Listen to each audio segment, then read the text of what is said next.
singers. It was beautiful. And those are some of my mother's favorite songs. Thank you, those who come today and your busy life. How can I summarize in 15 minutes any human life?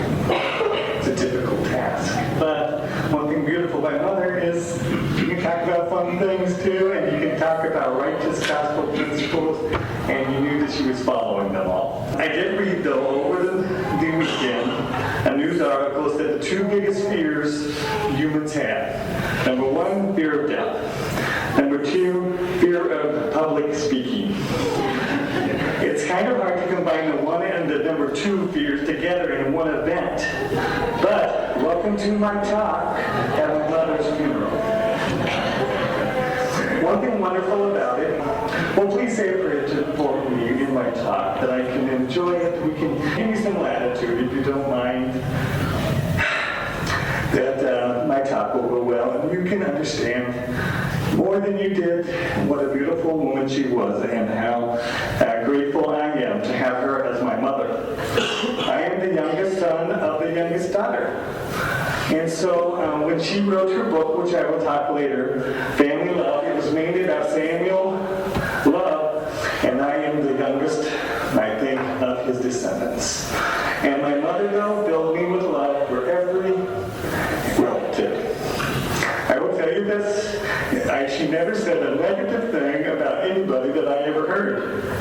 And especially family members, you know how rough and tumble it is with family when you have different things going on. Sometimes it's easy to say a few negative things. But she did not, and I have nothing but love in my heart for every relative of mine because of that. Isn't that wonderful? Edith Udall Wiltbank was a wonderful, helpful woman who lived her code of conduct. She achieved her ideals of human contact during her lifetime, I believe. She is with God in heaven today. That's why, in a way, I grieved early when she passed. I grieved on a little on the leading edge of grieving, and now I'm kind of past it, and I'm into the rejoice and celebrate her life mode. So this song was great. Rejoice, the Lord is King. Rejoice, again, I say rejoice. So I want to rejoice in my own mother and her wonderful achievements. She got a high school degree from Eager, Arizona. She got an ASU bachelor's degree. Because of her desire to help, she had the church, she worked at the church to get Indian placement students in our home, and we had 4, and one of them is here today, Belinda Whitehat, my beloved Indian sister. She raised, in some way, she helped raise 10 children during her lifetime. For many years, she went to Emerson Elementary School, and she taught about great art, Renaissance art, and she brought her own pictures for the children. She would help them understand what made great art and showed them examples of great art. She also was very good at doing her church calling. She was well prepared, and she usually had pictures. She always got substitute teachers if she wasn't going to be there. So no leader had to worry about her job. If there's anyone she could help, she wanted to help. She did help. We had our little deaf boy around our neighborhood, Kelly, who was a wonderful little boy, and he would come to our house and he would flip the lights on and off. He really wanted to dig into the walls, and I know he did because he had done it before to other people, to see how those wires work. He was an inventive and wonderful boy. And that's how she saw everyone, was in positive ways. She helped them, and if you did something wrong, she knew it was because you wanted to find out something or do something. You were inventive and you were positive, and that's what she would tell you, even if it had ruined the wall. She received all temple blessings from our church. She lived with honor and integrity all of her life. And honestly, I wanted to say that, the straight and narrow pathway back to God, I don't think she ever stepped out of it. She spent every step of her life on the straight and narrow pathway. She went with Dad on a 2-year mission for the church to San Jose, California. She documented in her life in a book called Family Love. That name is a double entendre because her grandfather's name was Samuel Charles Love. So Family Love was saying family love, but it was also talking about Charles Samuel Love, her grandfather. She lived to the ripe age of 82 years old, serving and helping everyone she could. Until after a stroke and pneumonia, she died at the Banner Hospital with her children and her husband around her, loving her. She was very gospel-centered, but at the same time she was funny. She touched you when you were with her. And I think that she wanted to learn about you, and so she wasn't going to talk about herself so much as she wanted to listen to you and find out where you were. Then if you had a question for her, she would answer that. But mainly she was there to listen to you and to love you. That's how she made a lot of friends, and how she treated her children, and how she treated her family members. I loved it personally. Now, I'm just going to talk about her book, Family Love, because it's not that often. I have read all of, my father was the president of all the family organizations, the Wiltbank family, the Udall family, the Crosby family, the Brown family. I had from Dad tons of biographies from the different sides of the family. And I read every single one of them. I like biographies. I like history, and I like to know it. My parents gave me the biographies. So I became kind of a connoisseur of biographies, and I'll tell you that autobiographies are rare. But in her book, my mother, just to summarize the book, she does give her own 4-page autobiography. Now that's only 1.3% of the book. The other areas of her book, she has 4 pages about her grandfather, Charles Samuel Love, and his family members. She has other ones. This is Benjamin Brown and Louisa Jane Goheen, her other side of her family. She puts in there different things about her father. In a way, the book is about her life, and that was her people to her. That means she puts a lot about her parents, her sisters, her brothers. Everybody is in this book, and all of her nieces and nephews, every single one of them, have their pictures in here. She left no one out. There are 220 pictures. They are properly labeled and centered. The names are spelled correctly, if there was a name. You can photocopy any page, and it will come out the same once you photograph. In other words, you can use these pictures, and she's ready for you to do it. She also had she had branding of cows, for example. She lived on a cattle ranch. So she has in here how the cattle ranch, how when I always hated it when they would put the brand on those cows and burn it into their side. But did you know that if a cow turns towards you, that brand that was burned into their side, you can't see it anymore. So then only you can tell who owns that cow by the ears of the cow and the way they cut them.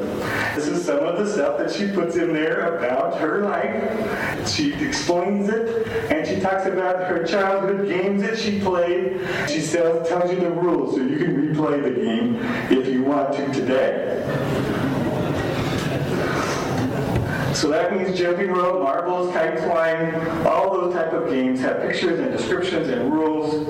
She loved every family member, and she did not leave anyone out. I'll just tell you, as a biography connoisseur, I like this kind of biography because it's autobiographical and it describes her time. One thing, when you read a lot of autobiographies, you realize that some people lived in the same time, and you kind of compare and contrast how they describe their life and their age. She does in her biography. Her great-grandfather, David Udall, encouraged his children and grandchildren to write autobiographies and talk about their ups and downs. So I'm going to talk today about my mother's ups and downs a little bit. I'm going to tell a little bit about her health history too, because when I was reading my biographies, I wanted to know what killed my great-grandfather, in case there was anything that I should be careful of. So I'll tell you a little bit about her ups and downs, and I'm going to tell you a little bit about her health. I'm going to give the dream autobiography to you today that I always wanted when I read autobiographies. She was a wise and kind and powerfully positive person. You hardly ever could get anything from her negative. She was also all about unconditional love. She loved you no matter what you did. For example, one time I asked her about the flu. I thought she was going to say something like, "Oh, Jake, I'm aching and I'm feeling bad," which is the common response. But no, what she said was, "Because I have that viral flu, my body's going around cleaning up any cancer cells inside my own body. It's cleaning out everywhere along all the blood vessels. It's going anywhere that there's anything bad in my body. It is cleaning it up. I'm so grateful for the flu." In the 1970s, when we lived in Mesa, anywhere you drove, there was model homes and different things. So we'd sometimes stop at the model homes. And one of her pet peeves is she did not like it if you could see the kitchen sink from the front door, because she always felt that was too much to ask a poor woman with kids and different things to keep that sink clean when somebody came just at the door at the random moment. But she also didn't like it if a home did not let the kids' bedroom come to the kitchen without going through the party areas. So that if you had a party over, the kids should be able to see mom and dad and talk to them before, without having to traipse through all the adults in their pajamas. Okay? But she admitted that her own house, she was honest enough to admit that her own house did not have that. We as kids had to come down the stairs through the party goers in our pajamas and get into the kitchen. But she would admit that her own house didn't have it, but she did recommend you did not make those kids in their pajamas. Right. Dad was also very positive, and he sang throughout our house, accentuate the positive, eliminate the negative, and don't mess with Mr. In-Between. That was his favorite song. I think in a way she complied with his wishes. She never said anything that wasn't positive. She gave pure love to all of her children. For example, if you had a chore to do, which Carol mentioned a little bit in her talk, she would gently remind you, for example, you had to do the dishes, put them in the dishwasher. She would gently remind you by maybe shaking the dishes in the sink at first. No words. Then, if you still hadn't done it, she would say something like, "It's a good time to get the dishes done." Then later she would say something like, "These dishes would really love to be put into the dishwasher and cleaned up." Then sadly, if you still hadn't done that chore, she would say something like, "You know, there's no one in the world that can do dishes like you." But then there was a secret back door that my sisters complained that I used more than anyone, and that was, if after dinner, for example, it's time to do your chores, but you didn't want to do them, you could go play the piano. If you're playing the piano, what you were assigned that week for your lesson, then Mother would usually go ahead and do your chore for you. And it was a sneaky trick, and I gotta admit it, and maybe I was the biggest abuser.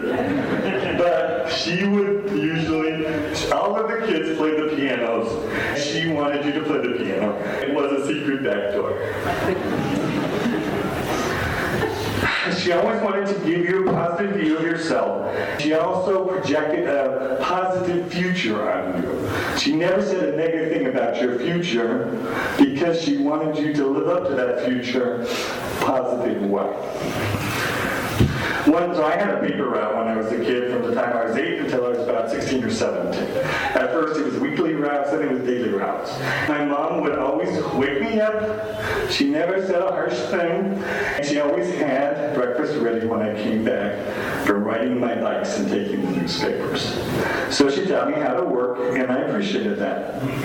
She loved us children unconditionally. Unconditionally is actually God's way of loving us. No matter what we do here on earth, He's still going to love us, and He's still going to help us to come back to Him if He can. He's not going to stop loving you because you do something bad. And that was my mother's way of doing unconditional love. Conditional love would be the opposite of that. I would stop loving you if you don't do what I want. And as you can see, that's a temporary love. That's a short-term love. Usually, every divorce has conditional love somehow involved. But my mother never recommended that, and she never used conditional love. She made you feel loved forever, made you feel good, therefore you loved her back unconditionally and immensely. One thing my mother did when I was young was I was the youngest child and she was maybe lonely, I don't know, but she wanted to rock me in her rocking chair. She would sing me love songs from the church. But as I got older, and I remember in high school, I would let her do it, but I would tell her she had to close all the drapes. No neighbor could see. Then she could rock me and sing love songs to me. I remember I was the class president one time at Westwood High School. And I had to sometimes, if the teacher was gone or whatever, I had to say a few words. Or sometimes I'd say, so usually I would say something like, love your mother, she did a lot for you. But sometimes I said more. At the end of the school year, I remember this other boy in my class, he said, he was glad the year was over and he didn't want to hear that Gail Ronald Wiltbank loves his wonderful mother anymore. All the kids kind of laughed. I was embarrassed a little bit, but later I thought, that poor starved for love boy. I'll bet that there is no delinquent child in the world who got into delinquency because he was loved by his mother and rocked and kissed and sung to. And so I don't care how many people I told I love my mother. It's good advice. Hang it out for girls, for mothers. I think rocking your boy, even in high school, I don't think it would be too bad for the boy.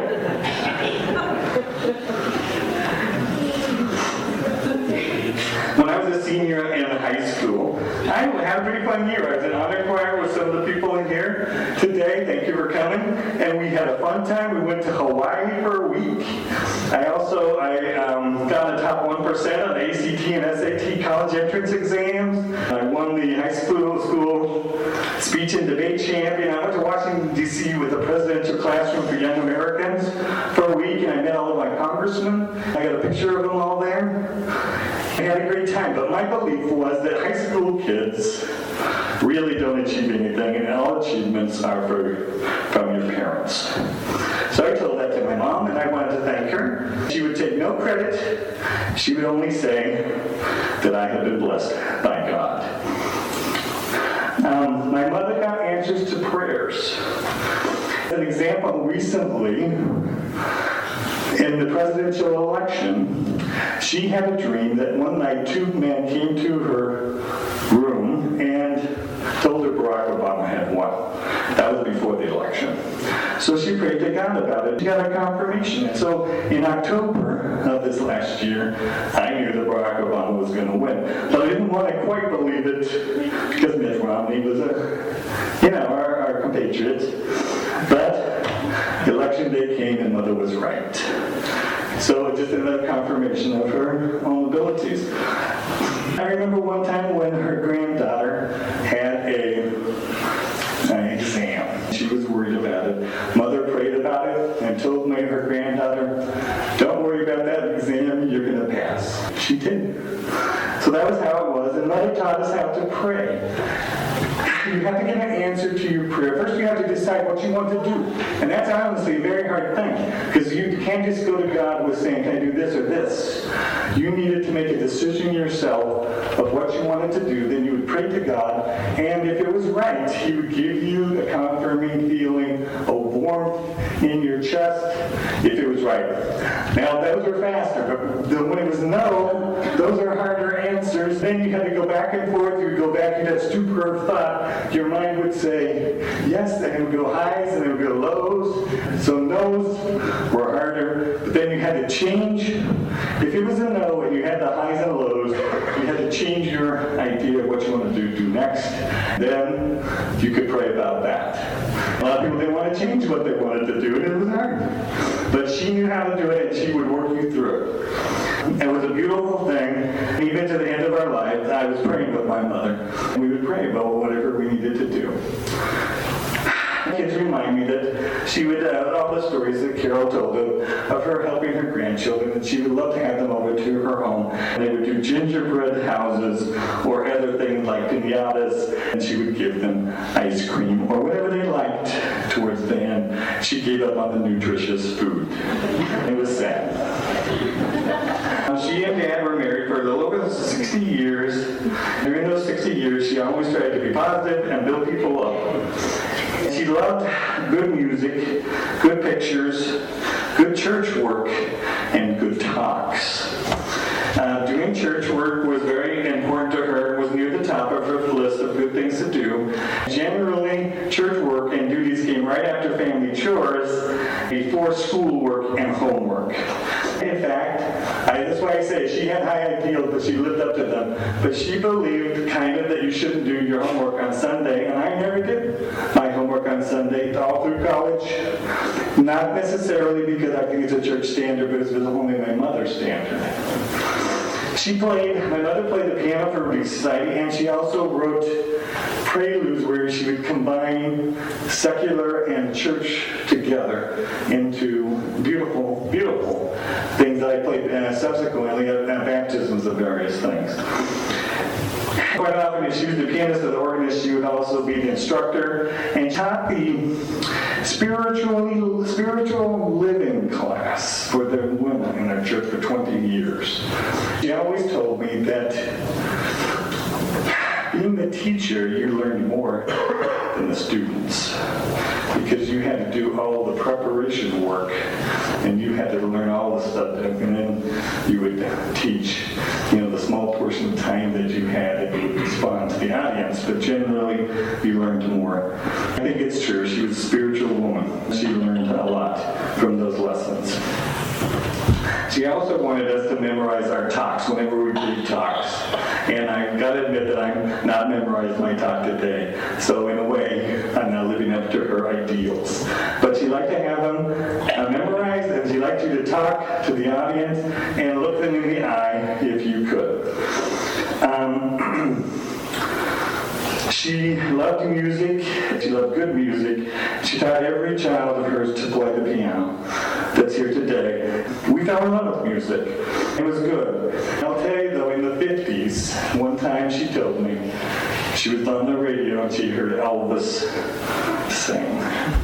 And she loved him. And from the 1950s on, if Elvis was ever on music, on the radio, in the car, we had to stop and listen because Elvis was one of her favorites.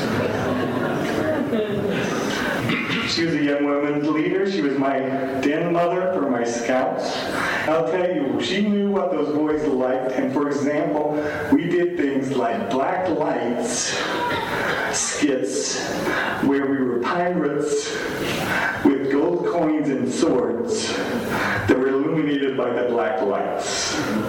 Just to show the extent that she went to make you happy, but also to make you a success, but also to focus on pirates and coins and swords that young boys like to mess around with. So she was spot on with making the people that she was leading happy and finding a way to incorporate their fun stuff into the lesson and into the skit or whatever needed to be done. It was beautiful the way it came through. All the things you loved came out in her skit and whatever she assigned to you, and you were happily following right along because that was what you wanted to do anyway.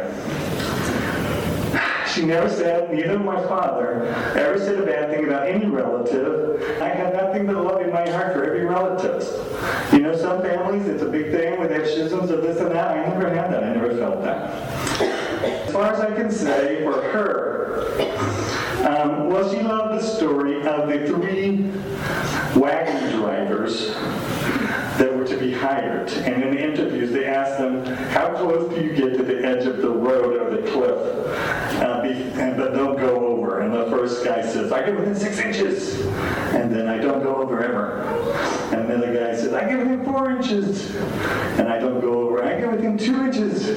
And don't go over. None of those were hired. The guy who was hired said, I stay away from the edge of the road as far as I can stay. And he was hired because that was the safest one. I believe my mother's basic rule in life about the gospel was she stayed as far as away from the edge of the road or breaking any gospel commandment that she could. I don't believe that in her lifetime she ever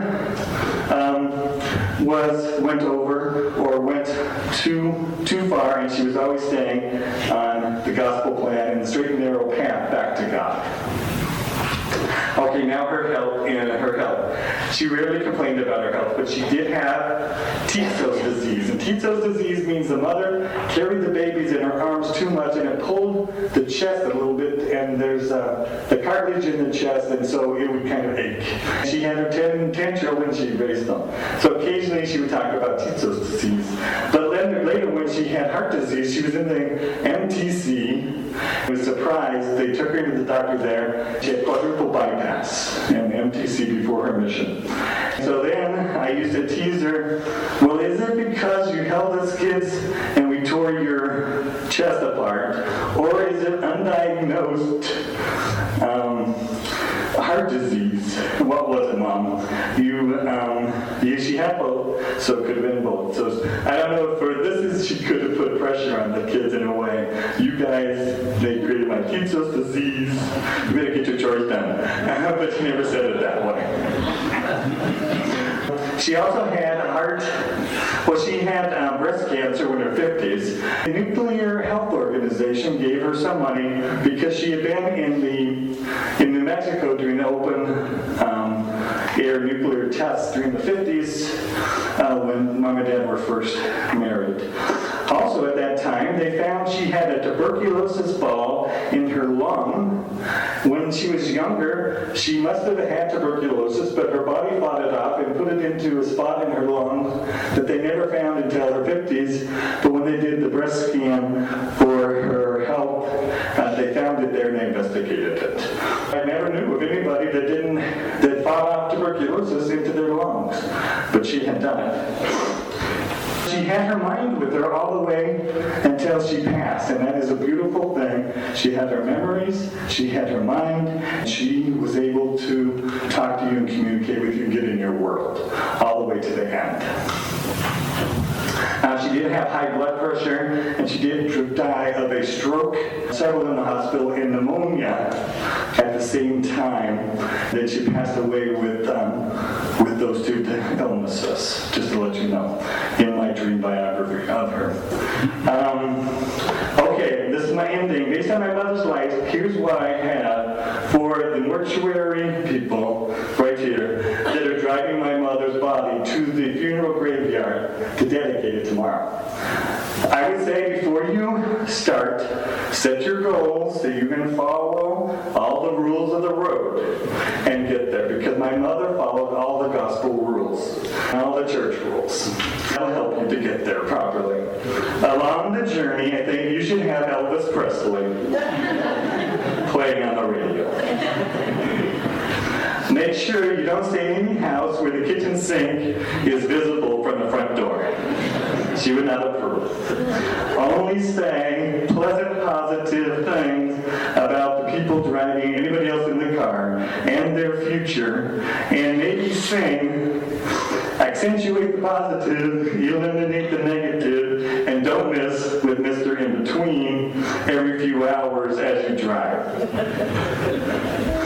Show love to every man, woman, and child on your way to the graveyard. Help as many people as you can while you're going along the way, because that's what she did with her thing. Maybe pick up a hitchhiker or something. Be safe, though. Stay on the straight and narrow road. Don't try and get near the edge, near the Salt River Canyon turns. Stay right in the middle. Stay right there and be safe. My mother was a lovely woman. I thank God for her powerful, positive influence on my life and my sisters, my own children. I'd like to say this in the name of Jesus Christ. Amen.